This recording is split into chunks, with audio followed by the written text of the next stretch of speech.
जब iPhone 17 launch हुआ था, मैंने आप लोग को बोला था ना कि अब ज्यादातर लोगों को प्रो मॉडल खरीदने की नीड नहीं है, क्योंकि आईफोन 17 में ही इतने अच्छे चेंजेस कर दिए है कि ज्यादातर लोगों की नीड्स पूरी हो जाएंगी। और ये जो प्राइस सेगमेंट है ना 80,000 रुपीज के अराउंड, अब हमने देख लिया है कि बहुत अच्छे अच्छे एंड्रॉइड फोन भी लॉन्च हो चुके हैं और आईफोन 17 को बहुत लंबे समय तक मैंने और मेरी टीम ने टेस्ट कर लिया है। अप्रोक्सीमेटली 2 महीने से टेस्टिंग चल रही है, बीच बीच में मैंने भी अपनी प्राइमरी सिम इसमें डाली है। तो सब्सक्राइब पे क्लिक करो, क्योंकि वीडियो के एंड तक आपको पूरा क्लियर हो जाएगा क्या ये सच में अभी बेस्ट ऑप्शन है। सबसे पहले एक इंपॉर्टेंट चीज डिस्कस करते हैं। देखो, OnePlus 15 लॉन्च हुआ, iQOO 15 लॉन्च हुआ, सबके प्राइस जो है हायर साइड है लास्ट ईयर के कंपैरिजन में, और लोगों को वो बात पसंद नहीं आ रही। ज्यादातर लोग बोल रहे हैं कि आईफोन 17 ही पिक करूंगा मैं, बट आपको ये भी पता होना चाहिए बहुत चांसेस है कि आईफोन 17 का प्राइस जो है 7 या 8,000 रुपए से बढ़ सकता है। तो बहुत स्ट्रॉन्ग रूमर्स आ रही है इस चीज की। चलो मैं आपको अपना एक्सपीरियंस बताता हूँ आईफोन 17 के डिजाइन का। बिलीव मी, मैं बहुत सारे टेकी लोगों से सराउंडेड हूँ और कोई भी रिकॉग्नाइज नहीं कर पाता कि आईफोन 16 है या फिर 17, इतने ज्यादा सिमिलर हो चुके हैं। मेरे अकॉर्डिंग बस एक ही तरीका है आईफोन 17 पहचानने का, वो है भाई इसका हाई रिफ्रेश रेट। जब हम इसको चला के देखते हैं तो हाँ, तब पता लगता है आईफोन 16 जो है 60 हर्ट्ज पे थोड़ा जिटरी फील होता है, जबकि आईफोन 17 बहुत स्मूथ फील हो रहा है स्क्रॉल में। एक और चीज एड्रेस करता हूँ, बहुत लोग है ना मतलब डरे हुए हैं प्रो मॉडल को देखने के बाद। वो जो इनिशियली एक न्यूज नहीं फैली थी कि आईफोन 17 प्रो मैक्स के बैक पैनल पे बहुत स्क्रैचेस आ रहे हैं, कलर फेड हो रहे हैं, तो मैं कॉमेंट सेक्शन देख रहा था, बहुत लोगों को लग रहा था आईफोन 17 के साथ भी ऐसा हो सकता है। बट मैं आपको बता दूं, मेरे ऑफिस में तीनों आईफोन 17 प्रो मैक्स से कलर रखे हैं, विदाउट केस हम यूज कर रहे हैं, कोई स्क्रैचेस उन पे भी नहीं पड़े, और पिछले 2 महीने से आईफोन 17 पे प्रॉपर टेस्टिंग चल रही है, इस पे भी कोई स्क्रैच नहीं है। एक और चीज बताता हूं, आईफोन 17 के साथ मैंने जो एक ट्रिप भी ली थी, और जब मैं ट्रिप पे गया था ना, मेरे को कैमरा टेस्ट करने थे, मेरे पास 3 फोन थे और मेरे जेब में एक साथ 3 फोन रहते थे, तो आई थिंक पॉकेट में जस्ट रखे रखे ना आईफोन 17 के ऊपर जो है 2 स्क्रैचेस आ गए मेरे। बट सरप्राइजिंगली ये कोई मेजर स्क्रैच नहीं है। मतलब मुझे अभी भी याद है यार, आईफोन 16 कितना ज्यादा स्क्रैच कर जाता था। विदाउट स्क्रीन गार्ड मैंने आईफोन 16 अगर यूज किया होता तो उसकी बुरी हालत हो चुकी होती। मैं आपको अपना आईफोन 16 दिखाता हूँ, उस पे कितने स्क्रैचेस है, जबकि आईफोन 17 विदाउट स्क्रीन गार्ड है पिछले 2 महीने से और इतने स्क्रैचेस नहीं है। एक और चीज आपको बताता हूँ, नेटवर्क से रिलेटेड है। मैंने आप लोग को काफी बार बताया है कि एंड्रॉइड के कंपैरिजन में आईफोन के जो नेटवर्क है वो इतने अच्छे नहीं रहते। और आईफोन 17 में जब मैंने लॉन्च होने के बाद पहली बार सिम डाली थी ना, मैं एप्पल कारप्ले यूज कर रहा था और हियर एंड देयर मुझे कॉल ड्रॉप्स दिखती थी। बट इन 2 महीनों में अपडेट्स आए आईफोन 17 पे और अब मुझे नेटवर्क्स बहुत इंप्रूव लग रहा है पहले से। And honestly guys, camera control button मुझे अभी तक इतना यूजफुल नहीं लगा है। और अगर मैं आपको आईफोन 17 की डिस्प्ले का एक्सपीरियंस बताऊं गाइस, फाइनली मुझे लग रहा है कि यार एप्पल ने जो डिस्प्ले सॉर्ट करी है ना 120 हर्ट्ज का रिफ्रेश रेट देख के, या फिर इन जनरल ज्यादातर काम के लिए मेरे को ये डिस्प्ले बहुत सही लगी यार इस बार। जब भी एक्सपेंसिव फोन यूज करता हूं ना, मुझे बस एक ही कंसर्न होता है कि यार डिस्प्ले की ब्राइटनेस बहुत अच्छी हो, खासकर जब मैं आउटडोर फोन को यूज करूँ ना,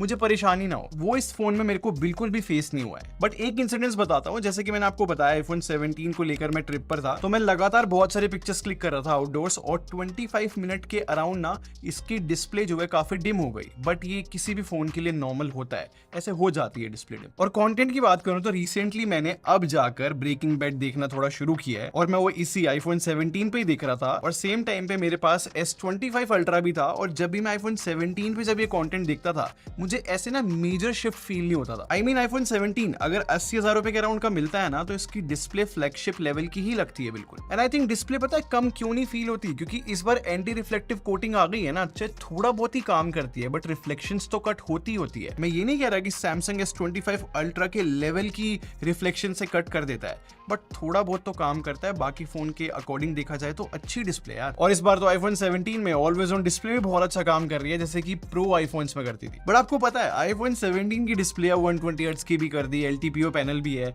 तो ऑब्वियसली डिस्प्ले की जो रिपेयर कॉस्ट है वो बढ़ चुकी है। मतलब मुझे अभी भी याद है आईफोन 16 की डिस्प्ले जो है 25,000 रुपए के अराउंड मिलती थी, और अब आईफोन 17 की डिस्प्ले जो है 32,000 रुपीज के अराउंड मिल रही है, जो कि सेम प्राइस है प्रो मॉडल की तरह। अच्छा, परफॉर्मेंस की बात करते हैं। जब आईफोन 17 की मैंने अनबॉक्सिंग की थी, बहुत लोग पूछ रहे थे कि भाई इस साल हीटिंग इश्यूज तो नहीं है, और मैं समझता हूँ यार, आईफोन 12, 13 या फिर लास्ट 16 तक भी ना थोड़े बहुत तो हीटिंग इश्यूज बचे ही थे। जो लोग पुराने वाले नॉन प्रो आईफोन्स यूज कर रहे हैं, उनके ना ऐसे लिखा आ जाता चार्जिंग के टाइम पे कि चार्जिंग ऑन होल्ड, क्योंकि हीट कर जाता था डिवाइस। ये सब चीजें आईफोन 17 में अभी तक तो नहीं आ रही है। वैसे यहाँ पर एक और पॉइंट आता है कि मैं दिल्ली में रहता हूँ और दिल्ली में जो है विंटर्स आ चुकी है, क्या पता इसलिए हीट ना कर रहा हो ये फ़ोन, क्योंकि जितना भी मैंने इसको यूज़ करा है, चाहे मैं हेवी टास्क परफॉर्म कर रहा हूँ, अभी तक इस फ़ोन ने जो है मेरे को हीटिंग इश्यूज़ किसी भी तरीके से नहीं दिखाया है। बट एक चीज़ बताता, जो मैंने आईफोन 17 और आईफोन 17 प्रो दोनों में नोटिस किया है कि अगर 5G से मैंने हॉटस्पॉट ऑन कर दिया ना आउटडोर्स, तो ये जो नए आईफोन्स है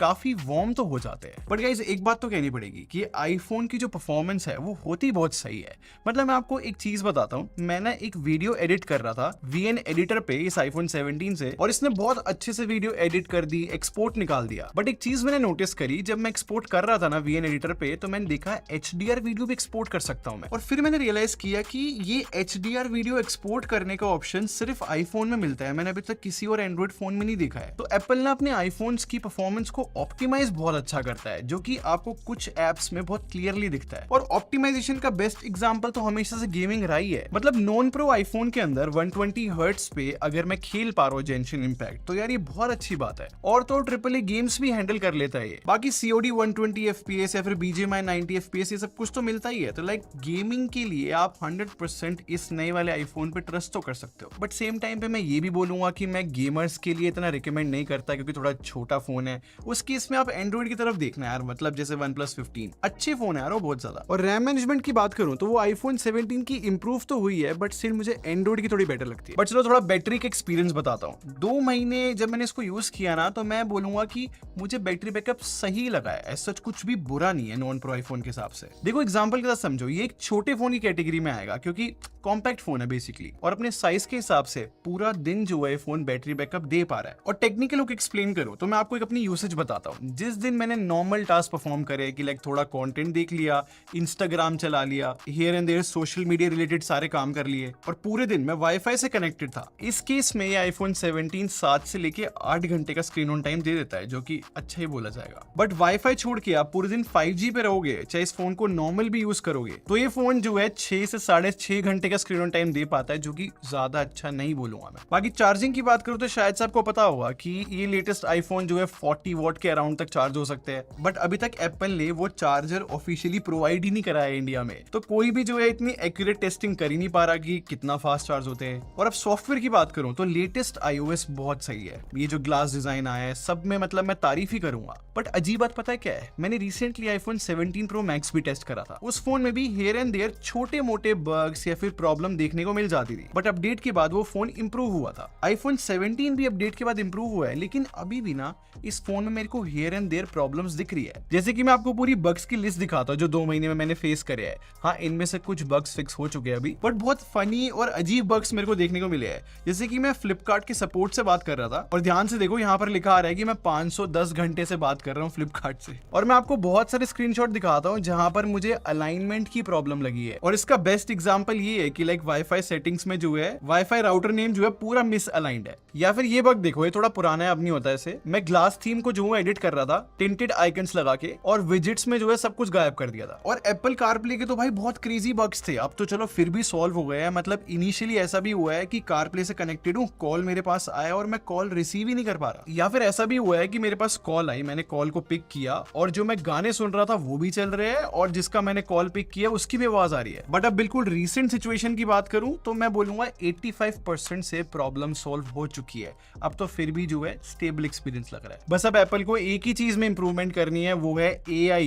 पता नहीं भाई एप्पल कब AI लेकर आएगा। मतलब अभी के लिए तो बहुत बेकार AI है, बहुत ही छोटी छोटी चीजें अगर मैं सीरी से पूछूं ना तो वो कहता है चैट GPT से पूछ लो। और जो कीबोर्ड में AI होती है ना कि लाइक कुछ भी आपने पैराग्राफ लिखा है, बेटर फॉर्मेटिंग हो गई, ये फीचर जो है सिर्फ एप्पल की एप्स में काम करता है, ना ही इंस्टाग्राम पे काम करता है, ना ही व्हाट्सएप पे। तो ये बहुत ही मेजर चीज मिसिंग है। और शायद से आपको पता भी होगा कि एप्पल की AI इरेजर जो फोटोज ऐप में है वो तो भाई अच्छा काम ही नहीं करती इतना। तो AI की सिचुएशन तो बहुत बुरी है, बट हाँ यूजर एक्सपीरियंस अभी की मैं बात करूं तो बहुत इंप्रूव हो चुका है, और मुझे लेटेस्ट iOS जो है सच में पसंद तो आई। और अब फाइनली कैमरा डिस्कस करते हैं। देखो बहुत टेस्ट किया है मैंने, 48+48 मेगापिक्सल का सेटअप है, और एक बात कहनी पड़ेगी कि मेन कैमरा जो है बहुत ही डिटेल्ड और शार्प पिक्चर्स क्लिक करता है, मुझे बहुत अच्छा आउटपुट लगे है। और अगर HDR परफॉर्मेंस और स्किन टोन की बात करूं तो मैंने कंपेयर कर देखा था, आईफोन 16 से इंप्रूवमेंट्स तो दिखी है। बट ऑनेस्टली एक बात बोलूं, आईफोन के कैमरास जो है ना बेस्ट नहीं होते, लेकिन पता है लोग इनको क्यों पसंद करते हैं? क्योंकि बहुत कंसिस्टेंट होते हैं। मतलब फोटोग्राफर्स भी आईफोन इसलिए पिक करते हैं क्योंकि उनको पता है कि कैसी फोटो आने वाली है। ये सेम कंसिस्टेंसी आईफोन 17 में मेरे को दिखी है। इनफैक्ट अगर मैं डिजिटल जूम करके 2x पे भी फोटोज क्लिक करता हूँ ना, और अगर अच्छी लाइटिंग सिचुएशन है तो वो फोटोज भी जो है बहुत अच्छी आती है, उनमें डिटेल होती है। बट जैसे 2x पे हम लो लाइट में फोटो क्लिक करते हैं ना, तो पता लग जाता है कि भाई डिजिटल जूम हुआ है, वहां पर थोड़ी कमी दिखती है। और पोर्ट्रेट्स की बात करूं तो आई थिंक बहुत अच्छे पोर्ट्रेट से फोन क्लिक करता है, रियलिस्टिक आउटपुट होता है। कभी भी ऐसा नहीं हुआ कि स्किन टोन में जो है कहीं पे ज्यादा ब्राइटनेस बढ़ा दी हो, बहुत ही कंसिस्टेंट रखने की कोशिश करता है सब। इनफैक्ट आईफोन 16 से भी कंपेयर करूं तो यहाँ पर स्किन टोन्स मेरे को इंप्रूव होती हुई दिख रही है थोड़ी। बट पोर्ट्रेट मोड में बहुत टाइम से मैं रिपोर्ट कर रहा हूँ भाई, ये प्रॉब्लम दिखती है कि like for example as detection अच्छी नहीं होती, कभी कान गायब कर देता है, या फिर edge detection here and there miss हो जाती है। बाकी नए अल्ट्रा वाइड लेंस की बात करो तो यहाँ पर तो मेजर इंप्रूवमेंट्स है। मतलब अब 48 मेगापिक्सल कर दिया है, तो ओवरऑल डिटेल इंप्रूव हुई है। इनफैक्ट प्रोसेसिंग की मैं बात करूँ तो वहां पर HDR भी इंप्रूव होते हुए दिख रहा है। इनफैक्ट लो लाइट में भी बहुत अच्छा परफॉर्म कर पा रहा है, एक नेचुरल टोन रखता है। और क्योंकि अल्ट्रा वाइड लेंस 48 मेगापिक्सल हो गया है तो इस वजह से ना मैक्रो फोटोज में भी डिटेल बढ़ गई है। और बेस्ट पार्ट, ये जो नया 18 मेगापिक्सल वाला फ्रंट कैमरा है, मैं बार बार कह चुका हूँ भाई ये गेम चेंजर है। इसकी वजह से ना ग्रुप सेल्फीज लेना